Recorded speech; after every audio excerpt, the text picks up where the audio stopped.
নিকুঞ্জ education চেনেলটিলৈ আপোনালোক সকলোলৈ স্বাগতম জনাইছোঁ। আজি মই আপোনালোকক HS লেভেলৰ গ্ৰেড 3 লেভেলৰ যিটো নেকি HS হয় সেইটোৰ আপোনালোকক মই গোটেই জিকে যিমানখিনি আহিছিলে গোটেইখিনি এনালাইজ কৰিম আৰু ইয়াতে মই আপোনালোকক কিছুমান কমন কুৱেশ্যন দেখুৱাম যিটো নেকি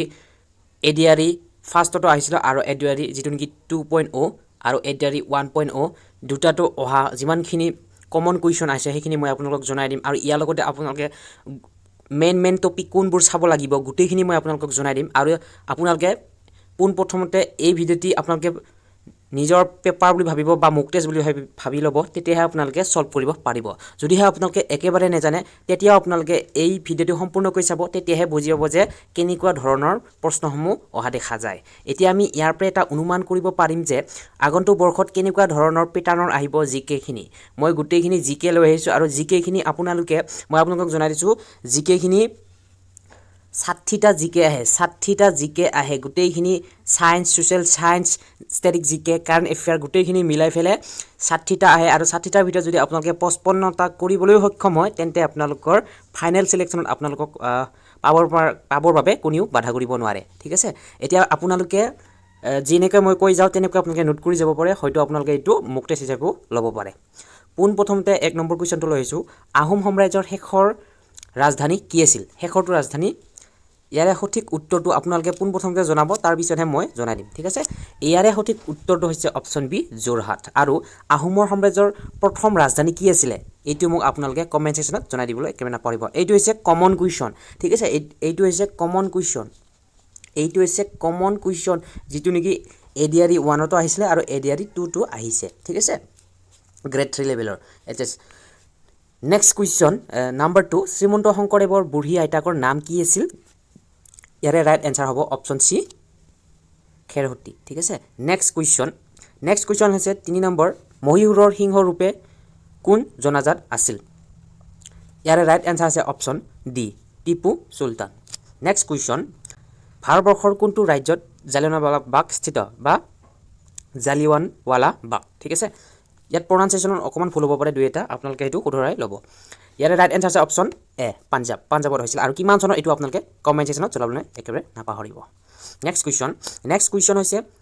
5 নম্বৰ, দ্বিতীয় বিশ্বযুদ্ধৰ সময়ত নিম্নলিখিত কোনখন দেশ অক্ষ গোটৰ অংশীদাৰ আছিল? ইয়াৰে ৰাইট এনচাৰ আছে option B Japan. Next question, মই ইয়াৰে এনচাৰ কিটো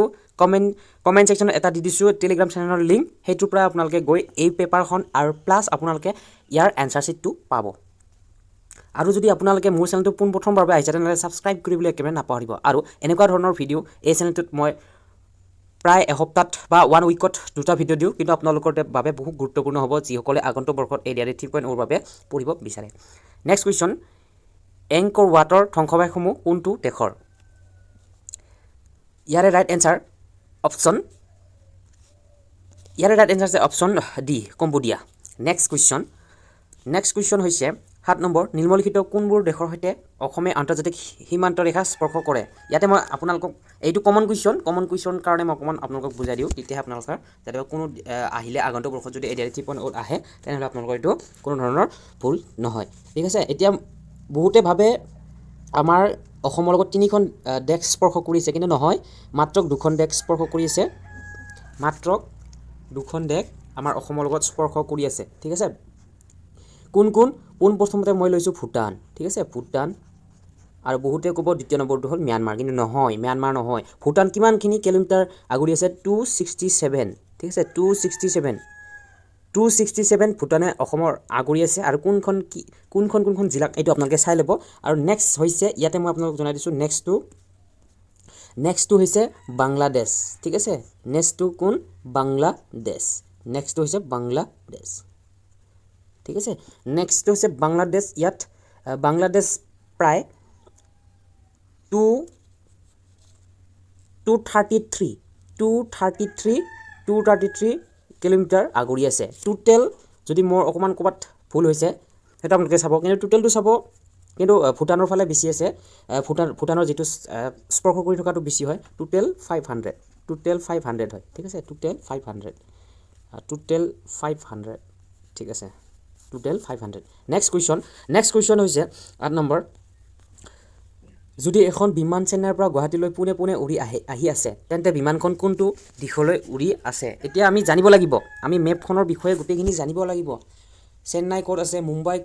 কোন দিশত আছে অসম কোন দিশত আছে ঠিক আছে গোটেইখিনি আমি জানিব লাগিব আৰু গুৱাহাটী কোন দিশত আছে ঠিক আছে গোটেইখিনি আমি জানিলেহে আমি ইয়াৰ এনসাৰসমূহ কৰিব পাৰিম এতিয়া পোনপ্ৰথমে আমি জানিব লাগিব যে এতিয়া চেন্নাই কোনফালে আছে চেন্নাই আমি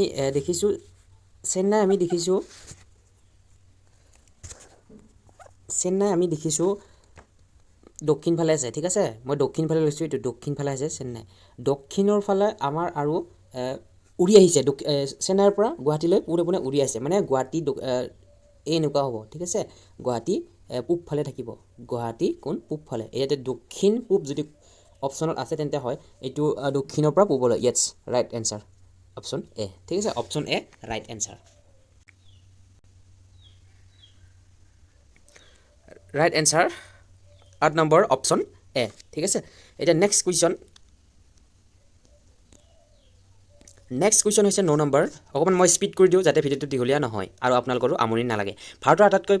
পশ্চিমত থকা ৰাজ্যখন কোনখন ইয়াত পশ্চিমত থকা ৰাজ্য আছে গুজৰাট নেক্সট কুৱেশ্যন নিম্নলিখিত কোনটো শৃংগ হিমালয়ৰ অন্তৰ্গত নহয় ইয়াত নহয় সুধিছে হয় সোধা নাই ইয়াত কোন হয় অন্নপূৰ্ণা হয় কাংতা হয় কামেদ হয় কিন্তু আনুমুদি নহয় ঠিক আছে আনুমুদি নহয় এইটোৱে ৰাইট এনসাৰ হ'ব নেক্সট কুৱেশ্যন হৈছে 11 নম্বৰ কোন মহাদেশৰ সীমাপৰ সাগৰত বৃহৎ প্ৰবাল প্ৰাচীৰ অৱস্থিত 11 নম্বৰ ৰাইট এনসাৰ আছে অপশ্যন বি 11 নম্বৰ ৰাইট এনসাৰ আছে অষ্ট্ৰেলিয়া ঠিক আছে নেক্সট কুৱেশ্যন 12 নম্বৰ নিম্নলিখিত কোনটো দক্ষিণ আমেৰিকাৰ এক পৰ্বতমালা ইয়াৰে কোনটো দক্ষিণ আমেৰিকাৰ এটা পৰ্বতমালা ইয়াৰে ৰাইট এনসাৰ আছে অপশ্যন এ এণ্ডিছ এইটো প্ৰায় কমন কুৱেশ্যন হয় ঠিক আছে মই যিটো ডাবল টিক দি দিম সেইটো কমন কুৱেশ্যন বুলি আপোনালোকে ধৰি ল'ব ঠিক আছে এইটো common question next question common মানে ADRE 1তো আহিছে ADRE 2তো আহিছে নেক্সট কুৱেশ্যন 30 নম্বৰ সাগৰৰ তলিত ধোৱা আগ্নেয়গিৰি উদগীৰণ অথবা ভূমিকম্পই সৃষ্টি কৰা বৃহৎ ঢৌ কোৱা হয় ইয়াত কি কোৱা হয় ঢৌটোক নে চুনামি নে বা মাৰলি নে ভূমিস্খলন নে তুষাৰপাত 13 নম্বৰ ৰাইট এনসাৰ আছে অপশ্যন এ ঠিক আছে চুনামি নেক্সট কুৱেশ্যন আছে 14 নম্বৰ ৰাজ্যসভাৰ অধ্যক্ষ কোন 14 নম্বৰ কুৱেশ্যন হৈছে ৰাজ্যসভাৰ অধ্যক্ষ কোন ৰাইট এনসাৰ উপৰাষ্ট্ৰপতি বি নেক্সট কুৱেশ্যন আছে 15 নম্বৰ ভাৰতৰ ৰাষ্ট্ৰপতিক কোনে শপত পাঠ কৰোৱায় মানে ভাৰতৰ ৰাষ্ট্ৰপতিক কোনে শপত পাঠ কৰোৱায় ইয়াৰে ৰাইট এনসাৰ হৈছে অপশ্যন চি উচ্চতম ন্যায়ালয়ৰ মুখ্য ন্যায়াধীশ নেক্সট কুৱেশ্যন হৈছে 16 নম্বৰ নিম্নলিখিত অসমৰ বাদ্যযন্ত্ৰসমূহৰ কোনটো সাধাৰণতে বাঁহেৰে নিৰ্মিত নে ডবা নে মৃদংগ নে দুটোৰা নে টকা ৰাইট এনসাৰ অপশ্যন ডি টকা নেক্সট কুৱেশ্যন 17 নম্বৰ টুকুলাই চাহ গৱেষণা কেন্দ্ৰ ক'ত অৱস্থিত ইয়াৰে সঠিক উত্তৰ হৈছে অপশ্যন এ যোৰহাট আৰু কিমান চনত হৈছিলে এইটো আপোনালোকে মোক কমেণ্ট ছেকশ্যনত জনাই দিব নেক্সট কুৱেশ্যন গোবিন্দ ভৱন কাৰ্যালয়ৰ এটা গুড গীতা আছে গীতা প্ৰেছ কোনখন ৰাজ্যত অৱস্থিত ইয়াৰে ৰাইট এনসাৰ হৈছে অপশ্যন ডি উত্তৰ প্ৰদেশত নেক্সট কুৱেশ্যন ইয়াৰে মানে যিমানখিনি কুৱেশ্যন আহিছে গোটেইখিনি কি হয় আসাম স্পেচিফিক হয় আৰু ইয়াৰ লগতে ইণ্ডিয়ান আৰু ৱৰ্ল্ড হয় ঠিক আছে আসামটো বেছিকৈ আছে আপোনালোকে শেষলৈকে চালে তেতিয়াহে বুজিব কিমানখিনি অসমৰ জিকে অহা দেখা যায় ঠিক আছে নেক্সট কুৱেশ্যন ভাৰতীয় সংসদত কোনো এটা দিশৰ অধিৱেশনত আগতীয়া জাননী অবিহনে প্ৰশ্ন বিষয় আদি উত্থাপন কৰিবৰ বাবে ধাৰ্য কৰি থোৱা 1 ঘণ্টা সময় কি বুলি কোৱা হয় স্বাধীনকাল নে মধ্যভোজন কাল নে শূন্যকাল নে দলীয় কাল 19 নম্বৰ শুদ্ধ উত্তৰ হৈছে অপশ্যন চি শূন্যকাল অপশ্যন চি শূন্যকাল নেক্সট কুৱেশ্যন 20 নম্বৰ কুৱেশ্যন নীতি আয়োগৰ অধ্যক্ষ কোন এইটো 4th গ্ৰেডত 2024 বৰ্ষৰে 4th গ্ৰেডতো আহিছে আৰু 3rd গ্ৰেডতো আহিছে আৰু ইয়াৰ লগত 2022 বৰ্ষত যিটো নেকি ADRE 1 হৈ গৈছিলে সেইটোতো এইটো এনসাৰটো আহিছে ঠিক আছে ইয়াৰ ৰাইট এনসাৰ আছে অপশ্যন বি প্ৰধানমন্ত্ৰী 20 নম্বৰ হৈছে বি নেক্সট কুৱেশ্যন 21 নম্বৰ নুমলীগড় শোধনাগাৰ অসমৰ কোনখন জিলাত অৱস্থিত নুমলীগড় মোষ্ট ইম্পৰ্টেণ্ট হয় এইটো প্ৰতিবাৰে অহা দেখা গৈছে ঠিক আছে 21 number right answer option C Golaghat next question আন্তৰ্জাতিক উৎসৱ কুল্লু দশেৰে কোনখন ৰাজ্যত পালন কৰা হয় কুল্লু দশেৰে 22 নম্বৰ শুদ্ধ উত্তৰটো হৈছে option A Himachal Pradesh next question 23 নম্বৰ বেৰিং প্ৰণালীয়ে কোন দুটা ভূখণ্ডক পৃথক কৰে 23 নম্বৰ ৰাইট এনসাৰ আছে অপশ্যন বি আমেৰিকা যুক্তৰাষ্ট্ৰ আৰু ৰাছিয়া নেক্সট কুৱেশ্যন 24 নম্বৰ কুৱেশ্যন শংকুৰাজ কোঁৱৰে গোৱা অলকানন্দ গীতিৰ গীতিকাৰ কোন শংকুৰাজ কোঁৱৰে গোৱা অলকানন্দ গীতিৰ গীতিকাৰ কোন ইয়াৰে ৰাইট এনসাৰ হৈছে অপশন ডি মৈত্ৰেয়ী পাত্ৰ আপোনালোকে এইকেইটা চাই ল'ব আৰু এই বৰ্ষতে আপোনালোকে জুবিনদাৰ তেওঁৰ প্ৰথম এলবাম আৰু তেওঁৰ প্ৰথম সিনেমা আপোনালোকে এইকেইটা চাই ল'ব ঠিক আছে নেক্সট হৈছে 25 নম্বৰ অপৰাধমূলক ৰোমাঞ্চকৰ কাহিনীৰ লেখক ৰঞ্জু হাজৰিকাৰ আচল নাম কি 25 নম্বৰ শুদ্ধ উত্তৰ হৈছে অপশন ডি কুমুদ চন্দ্ৰ হাজৰিকা নেক্সট কুৱেশ্যন হৈছে 26 নম্বৰ শান্তশিষ্ট হৃষ্টপুষ্ট মহাদুষ্ট নামৰ শিশু পুথিখন কোনে লিখিছিল 26 নম্বৰ শুদ্ধ উত্তৰ হৈছে option C Bhabendranath Saikia next question হৈছে 27 নম্বৰ কাঞ্চীপুৰম গাড়ী কোনখন ৰাজ্যত উৎপাদন কৰা হয় কাঞ্চীপুৰম ইয়াৰ ৰাইট এনসাৰ হৈছে option B Tamil Nadu next question 28 নম্বৰ নিম্নলিখিত কোনগৰাকী এজন বিখ্যাত চিত্ৰকৰ আছিল ইয়াৰে কোনগৰাকী এজন বিখ্যাত চিত্ৰকৰ 28 নম্বৰ শুদ্ধ উত্তৰ হৈছে option A Vincent van Gogh next question 29 number অসমৰ তানিয়া চৌধুৰী আৰু নয়নমণি শইকীয়া কোনবিধ খেলত ভাৰতক প্ৰতিনিধিত্ব কৰে ইয়াৰে ৰাইট এনসাৰ হৈছে অপশন এ ল বল ঠিক আছে বল নেক্সট হৈছে 30 নম্বৰ কুৱেশ্যন বেডমিণ্টন খেলুৱৈগৰাকীক চিনাক্ত কৰক ইয়াৰে কোনগৰাকী বেডমিণ্টন প্লেয়াৰ্ছ বা খেলুৱৈ ঠিক আছে 30 নম্বৰ শুদ্ধ উত্তৰটো হৈছে option B Pullela Gopichand option B next question 31 number 2020 Tokyo' অলিম্পিকত ভাৰতে কোনবিধ খেলত কোনো পদক লাভ কৰা নাছিল ইয়াৰে ৰাইট এনসাৰ হৈছে অপশন চি মল্লযুদ্ধ ঠিক আছে নেক্সট কুৱেশ্যন 32 নম্বৰ বাৰ্ষিক প্ৰতিযোগিতাৰ শৃংখলা ডায়মণ্ড লীগ কোনবিধ খেলৰ সৈতে জড়িত 32 নম্বৰ শুদ্ধ উত্তৰটো হৈছে option D next question 33 number অশুদ্ধকৈ ৰজিতা খুওৱা জোৰটো চিনাক্ত কৰক ইয়াত অশুদ্ধকৈ আছে জোৰটো কিন্তু শুদ্ধ কৰিব দিছে ইয়াৰে শুদ্ধ উত্তৰ হৈছে অপশন এ ষ্টিফেন এডৱাৰ্ড ক্ৰিকেট ঠিক আছে এইকেইটা কাৰ লগত জড়িত আছে এইটো ইয়াত মিলাব দিছিলে নেক্সট কুৱেশ্যন 34 নম্বৰ কুৱেশ্যন ৰাষ্ট্ৰীয় যুদ্ধ স্মৃতি সৌধটি ক'ত অৱস্থিত ইয়াৰে ৰাইট এনসাৰ হৈছে অপশন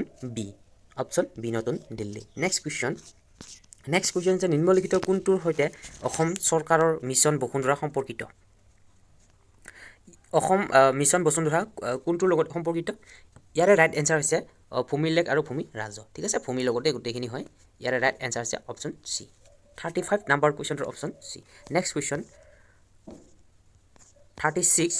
নিম্নলিখিত কোনটো প্ৰতিষ্ঠানক বাণিজ্যিক বাহনৰ ব্যৱসায়ৰ লগত জড়িত নহয় ইয়াত বাণিজ্যিক ব্যৱসায়ৰ লগত জড়িত নহয় যান বাহনৰ লগত জড়িত নহয়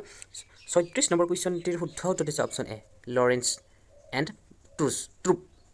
নেক্সট কুৱেশ্যন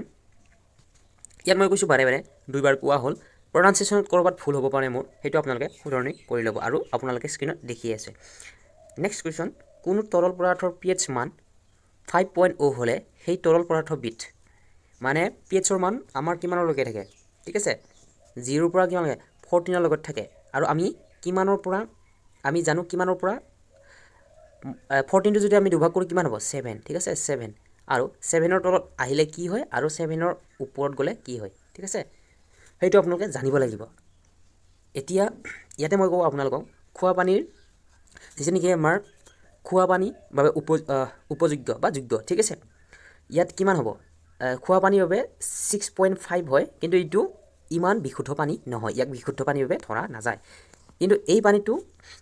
খাব পৰাকৈ আছে কিন্তু ইয়াতকৈ তলত আহিলে বা 5.5 আহিলে কি হয় পানীটো একেবাৰে বেয়া হয় ঠিক আছে ইয়াত আমাক সুধিছে ইয়াত ক্ষাৰকীয় হ'বনে প্ৰশমিক প্ৰকৃতি হ'বনে আলমিক হ'বনে তৰল ধাতু হ'ব ইয়াত সেইটোহে সুধিছে আমাক 37ৰ শুদ্ধ উত্তৰটো হৈছে অপশন ডি ঠিক আছে অপশন ডি আলমিক প্ৰকৃতিৰ আমি জানো যে হাতৰ pH মান 14 মই এইখিনিতে আপোনালোকক এইটো যদি আগন্তুক বৰ্ষত যদি আহে তেন্তে আপোনালোকৰ এইটো কমপ্লিট সলভ হৈ যাব ঠিক আছে এই কুৱেশ্যনটোৰ লগত জড়িত pH মান 0 পৰা আমাৰ 14 লগত থাকে ঠিক আছে 14 লৈকে থাকে মই ইয়াত ধৰিছোঁ 7 ইয়াত 7 আছে ধৰিছোঁ আপোনালোকে ইয়াত যিমানখিনি প্লাছ পাব গোটেইখিনি কি হ'ব বেছ অৰ্থাৎ ক্ষাৰকীয় আৰু যিমানখিনি আপোনালোকে হাতৰ তলত নামি আহিব 5 6 3 2 আহিব গোটেইখিনি এচিড হৈ যাব ঠিক আছে গোটেইখিনি এচিড ইয়াত আমি জানো যে ইয়াত দিয়া আছে pH মান 5.0 হলে সেই তলৰ পৰাটো কিবা আলমিক অপচন ডি টো হয় শুদ্ধতৰ কিন্তু ইয়াৰ মই আৰু এটা আপোনালোকক কথা জনাব বিচাৰিছো খোৱা পানীৰ উপযোগ্য 6.5 ইয়াৰ তলত আহিলে খাব নোৱাৰি এইটো আপোনালোকৰ 6.5 টো এটা আলমিকে হয় এচিডে হয় কিন্তু এটো খোৱাৰ বাবে যোগ্য ঠিক আছে ঠিক তেনে ধৰণে আমাৰ বহুতে হৰিব খোজে বা কমলা টেঙাত বা কাজি নেমু টেঙাত বা তেনেকুৱা ধৰণৰ টেঙাবোৰত কিমান থাকে আমি জানো 5.5 তেনেকুৱা আখে-পাখে থাকে আৰু মই আপোনালোকক এনেকুৱা এটা কনসেপ্ট লৈ আহিম যেটো নেকি science part APSC grade four বাবে লাগে হেতু মই লৈ আহিম যিমানখিনি সায়েন্সৰ লগত ৰিলেটেড হয় গোটেইখিনি মই লৈ আহিম APH মানটো সায়েন্সৰ লগতে জড়িত ঠিক আছে এতিয়া নেক্সট কোৱেশ্চন আপোনালোকৰ এইটো ইয়াৰ 37 ৰ ৰাইট এনসাৰ অপচন ডি আলমিক প্ৰকৃতি ঠিক আছে এসিডিক ইন নেচাৰ ঠিক আছে নেক্সট কোৱেশ্চন হৈছে 38 নম্বৰ 1 জানুৱাৰী 2024 সাপেক্ষে ভাৰতৰ উপৰাষ্ট্ৰপতি কোন মানে এতিয়া এনেকৈ আহিব 1 জানুৱাৰী 2025 বা 25 বা 26 আহিব পাৰে ঠিক আছে এই দুটাৰ ভিতৰত আহিব পাৰে ভাৰতৰ উপৰাষ্ট্ৰপতি কোন তেনেকুৱা কৰিব পাৰে ঠিক আছে ইয়াৰ ৰাইট এনসাৰটো আপোনালোকে দিব ঠিক আছে এইটো আপোনালোকক মই হোমৱৰ্ক হিচাপে দিছো 38 নম্বৰটো নেক্সট কোৱেশ্চন 39 নম্বৰ নিম্নলিখিত কোনটো প্ৰথম শ্ৰেণীৰ লিভাৰ অন্তৰ্গত প্ৰথম শ্ৰেণী ইয়াৰে ৰাইট এনসাৰ আছে option A AC next question 40 number question কোন দেশৰ জাতীয় পতাকা ৰঙা পৃষ্ঠভূমিত বগা ৰঙৰ এটা চক্ৰ চিহ্ন আছে কোন ৰঙৰ আছে 40 নম্বৰ শুদ্ধ আছে অপচন বি সুইজাৰলেণ্ডৰ পতাকাখন কি হয় জাতীয় পতাকাখন ৰঙা পৃষ্ঠভূমিত বগা ৰঙৰ এটা মানে ৰঙাত আপোনালোকক মই অকমান দেখুৱাই দিছো 1 মিনিট মানে হেতৰ পতাকাখন এনেকুৱা ধৰণৰ আছে জাস্ট আপোনালোকক মই বুজাব কাৰণে লিখি দিছো দেই মাজত কি হয় বগা ৰং এটা দিয়া আছে মাজত এনেকুৱাকে বগা ৰং এটা দিয়া আছে ঠিক আছে এনেকুৱা ধৰণৰ বগা ৰং এটা দিয়া আছে অকমান এনেকৈ যায় বাৰু এটো যে লিখিব নোৱাৰো কিন্তু আপোনালোকক মই দেখুৱাই দিছো আৰু যিমানখিনি পাৰো ঠিক আছে তেনেকুৱাকে আছে নেক্সট কোৱেশ্চন 41 নম্বৰ নিম্নলিখিত কোনটো আটাইতকৈ পুৰণি সংকলন বুলি বিবেচনা কৰা হয় ইয়াত আটাইতকৈ পুৰণি হৈছে ঋগবেদ ঠিক আছে আটাইতকৈ পুৰণি হৈছে ঋগবেদ ইয়াত আটাইতকৈ পুৰণি বেদখনে হৈছে ঋগবেদ নেক্সট কোৱেশ্চন নিম্নলিখিত কোনটো স্থান সিন্ধু উপত্যকাত সভ্যতাৰ অন্তৰ্গত ইয়াত সিন্ধু উপত্যকাত কোনটো অন্তৰ্গত 42 নম্বৰ শুদ্ধ উত্তৰ হৈছে অপচন সি মহেঞ্জোদাৰো ইয়াত মই টিক চিন দি নাযাও আকৌ বহুত দেৰি হৈ গৈ থাকে কিন্তু মই অকমান স্পীড কৰিব বিচাৰিছো ভিডিওটো আপোনালোকে অকমান স্পীডটো চাব পাৰে ভিডিওটো ঠিক আছে নেক্সট কোৱেশ্চন 43 ৱাটাৰলু যুদ্ধ নিম্নলিখিত কোন গৰাকী জড়িত আছিল 43 ৰাইট এনসাৰ আছে অপচন এ নেপোলিয়ন বোনাপাৰ্ট ঠিক আছে নেক্সট কোৱেশ্চন 44 ভৈৰৱকুণ্ড নিম্নলিখিত কোনটো বিকল্পৰ ত্ৰিসংযোগী স্থান অসম ভূটান চীন অসম ভূটান অৰুণাচল প্ৰদেশ অসম ভূটান ছিকিম অসম ছিকিম অৰুণাচল প্ৰদেশ ইয়াৰ ৰাইট এনসাৰ আছে অপচন বি অসম ভূটান অৰুণাচল প্ৰদেশ ঠিক আছে এইখান হ'ব ৰাইট 44 ৰাইট এনসাৰ আছে অপচন বি নেক্সট কোৱেশ্চন 45 নিম্নলিখিত কোনবিধৰ সোৱাদ সচৰাচৰ লুনিয়া বৰষুণৰ পানী সাগৰীয়ৰ পানী তুষাৰৰ কণা আৰু বোৱতী নদীৰ পানী 45 ৰাইট এনসাৰ আছে অপচন ডি সাগৰীয় পানী নেক্সট কোৱেশ্চন 46 নিম্নলিখিত কোন পৰ্বতমালা উত্তৰ পূব ভাৰতত অৱস্থিত ইয়াৰে 46 ৰাইট এনসাৰ আছে অপচন এ মোৰাইল পৰ্বতমালা গোটেইখিনি অসমৰে যিমানখিনি 70% অসমৰ দিয়া আছে 60 ইয়াত 60 কোৱেশ্চন আছে কিন্তু ইয়াৰে আপোনালোকে পাব 45 প্লাস আপোনালোকে অসমৰ পাব জিকে নেক্সট কোৱেশ্চন নিম্নলিখিত কোনটো অতি অশুদ্ধ ইয়াৰে 47 ৰ ৰাইট এনসাৰ হৈছে অপচন বি নেক্সট কোৱেশ্চন 48 কোনখন মহাদেশৰ মাজেৰে বিষুৱ ৰেখা মকৰ ক্ৰান্তি ৰেখা আৰু কৰ্কট ক্ৰান্তি ৰেখা পাৰ হৈ গৈছে 48 ৰাইট এনসাৰ হৈছে option D Africa next question নিম্নলিখিত কোনখন আমেৰিকা যুক্তৰাষ্ট্ৰৰ এখন দ্বীপ ৰাজ্য 49 ৰ ৰাইট এনসাৰ হৈছে অপচন সি হাৱাই নেক্সট কোৱেশ্চন 50 ভূগৰ্ভৰ গভীৰতাৰ পৰা গৰম পানী আৰু বাষ্প বিস্ফোৰণ জৰিয়তে নিৰ্গত হোৱা পৰিঘটনা কোৱা হয় 50 ৰ ৰাইট এনসাৰ হৈছে অপচন এ উষ্ণ প্ৰস্ৰৱণ ইয়াত এখিনি সায়েন্সৰ পাব আপোনালোকে ইয়াত গোটেইকিটা আছে সায়েন্স সোশ্যাল সায়েন্স আৰু স্ট্যাটিক জিকে কাৰেন্ট এফেয়াৰ গোটেইখিনি পাব আপোনালোকে ইয়াত কাৰেন্ট এফেয়াৰ মাত্ৰ ইয়াত দুটা পাইছো মই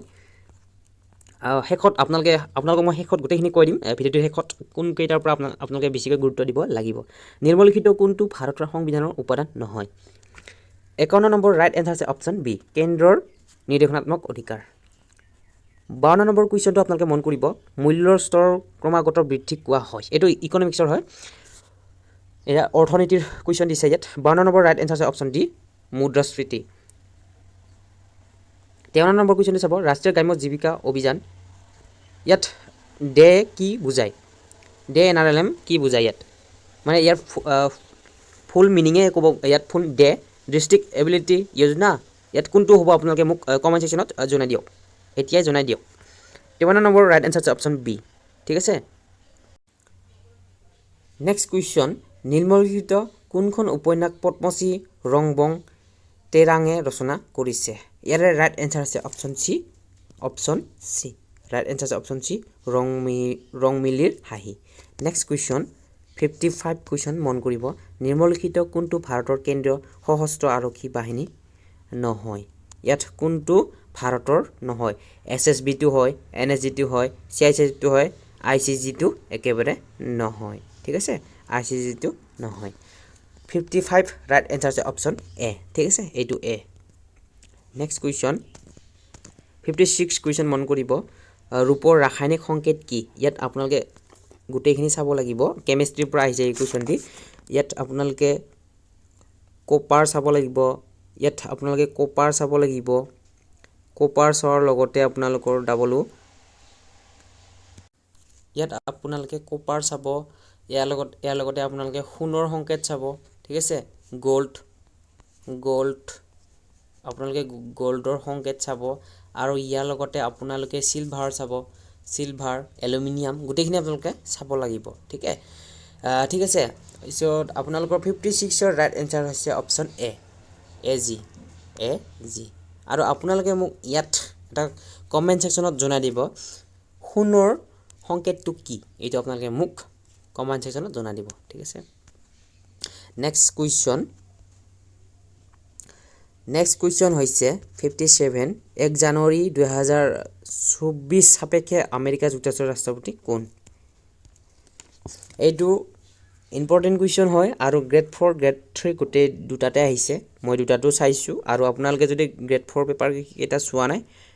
ডিছক্ৰিপশ্যনত ভিডিঅ' কেইটাৰ লিংক দিয়া আছে আপোনালোকে চাব পাৰে ক্লিক কৰি ফেলে আৰু আপোনালোকে যদি মই পুনৰবাৰ কৈছোঁ যদি আপোনালোকে এতিয়ালৈ মোৰ টেলিগ্ৰাম চেনেলটোত জইন হোৱা নাই তেতিয়া আপোনালোকে পোনপ্ৰথমে জইন হৈ লওক আৰু জইন হোৱাৰ পিছত আপোনালোকে বিভিন্ন ধৰণৰ কম্পিটিটিভ এক্সামৰ বাবে মক টেষ্ট পাব আৰু ইয়াৰ PDFটো আৰু ইয়াৰ এনসাৰ কিটো পাব আৰু ইয়াৰ লগতে মই আপোনালোকক জনাব বিচাৰিছোঁ যদিহে মোৰ ভিডিঅ'বোৰ আপোনালোকে পোনপ্ৰথমভাৱে চাই তেনেহ'লে ছাবস্ক্ৰাইব কৰিবলৈ একেবাৰে নাপাহৰিব আৰু ক'ৰবাত যদি মোৰ প্ৰনাউন্সিয়েশ্যন ভুল হৈছে তেন্তে আপোনালোকে মোক ক্ষমা কৰি দিব আৰু আপোনালোকে শুধৰাই ল'ব কিবা যদি অসুবিধা পাইছে মোক কমেণ্ট ছেকশ্যনত জনাবলৈ একেবাৰে নাপাহৰিব 57ৰ ৰাইট এনসাৰ হৈছে অপশ্যন চি জো বাইডেন আৰু আপোনালোকে 2025-26 বৰ্ষৰ চাব লাগিব আগন্তুক বৰ্ষৰ ADRE 3.0 বাবে 58 কুৱেশ্যনটো নিম্নলিখিত কোনটোক প্ৰাণী কোষৰ শক্তিৰ ভঁৰাল ৰূপে বিবেচনা কৰা হয় ইয়াত কোষৰ কি বুলি কোৱা আছে প্ৰাণী কোষৰ শক্তিৰ ভঁৰাল ৰূপে কোনটোক জনা যায় তলৰ 58 ৰাইট এনসাৰ হৈছে অপশ্যন ডি মাইট্ৰকণ্ড্ৰিয়া আৰু যদিহে আপোনালোকক সায়েন্সৰ মই পুনৰবাৰ কৈছোঁ সায়েন্সৰ যদি আপোনাক এটা ক্লাছ লাগে A to Z 1 ঘণ্টাৰ এটা ক্লাছ আছে মোৰ হাতত সেইটো মই আপলোড কৰি দিব পাৰিম যদি আপোনালোকে বিচাৰে গোটেইখিনি আপোনালোকে সায়েন্স ৰিলেটেড বায়ো কেমিষ্ট্ৰি আৰু ফিজিক্স গোটেইকেইটা আপোনালোকে পাব যদিহে আপোনালোকে এই 1 ঘণ্টাৰ ভিডিঅ'টো চাই তেন্তে আপোনালোকৰ অসমৰ যিকোনো কম্পিটিটিভ এক্সামৰ বাবে সায়েন্স ক্লিয়াৰ হৈ যাব ঠিক আছে সায়েন্সটো আপোনালোকৰ বেসিক সায়েন্সহে লাগে আমাৰ আসাম কম্পিটিটিভ এক্সামৰ বাবে আমি গভীৰভাৱে আমি চাব নালাগে অসমৰ সায়েন্সৰ পাৰ্ট 2 ঠিক আছে নেক্সট কুৱেশ্যন 59 কুৱেশ্যন নিম্নলিখিত কোনখন দেশ সাগৰীয় উপকূল নাই মানে ইয়াত সাগৰীয় উপকূল কোন ধৰণৰ নাই ঠিক আছে এইটো মোস্ট ইম্পৰ্টেণ্ট কুৱেশ্যন হয় ওয়াৰ্ল্ড জিকে হয় এইবিলাক আৰু ইয়াত আপোনালোকে চাব ইয়াৰ ৰাইট এনসাৰ হৈছে অপশ্যন বি আফগানিস্তানৰ কোন ধৰণৰ সাগৰীয় উপকূল নাই লাষ্ট কুৱেশ্যন আজিৰ শেষ কুৱেশ্যন আৰু এইখিনিতে মই আপোনালোকক কেইটামান কথা কওঁ ইয়াত মই দেখিছোঁ বা তিনিটাৰ ভিতৰত ইয়াত কাৰেণ্ট এফেয়াৰ আহিছে আৰু ইয়াত হিষ্ট্ৰী কুৱেশ্যন আহিছে ইয়াত আপোনালোকৰ 10টা মান আহিছে কিন্তু মই গোটেইখিনি এটা এনালাইজ নেক্সট পাৰ্টত মই এনালাইজ কৰি পেলাই কম অকমান ভালকৈ আপোনালোকক কম আৰু কাৰেণ্ট এফেয়াৰ হয় এইটো আৰু ইয়াত হিষ্ট্ৰী আহিছে আৰু পিছত আসাম জিকে তো বহুত পাইছো আমি আসাম হিষ্ট্ৰী হক ষ্টেটিক জিকে হক গোটেইখিনি বহুত পাইছো আমি 45 প্লাস আপোনালোকে ধৰি ল'ব পাৰে ঠিক আছে আৰু যদি আপোনালোকে কিবা জানিব বিচাৰে তেনেহলে কমেন্ট সেকশনত জনাবলৈ একেবাৰে নাপাহৰিব ধন্যবাদ আৰু এই শেষৰ কোৱেশ্চনটো আপোনালোকৰ বাবে মই হোমৱৰ্ক ৰাখিছো আৰু মই আপোনালোকক শুনাই দিছো পৃথিৱীৰ বৃহত্তম দ্বীপ গ্ৰীনলেণ্ড কোনখন দেশৰ অংশ ঠিক আছে এটো আপোনালোকৰ বাবে হোমৱৰ্ক দুটা হোমৱৰ্ক দিছো মই আপোনালোকক এই দুটা আপোনালোকে কমেন্ট সেকশনত জনাবলৈ একেবাৰে নাপাহৰিব ধন্যবাদ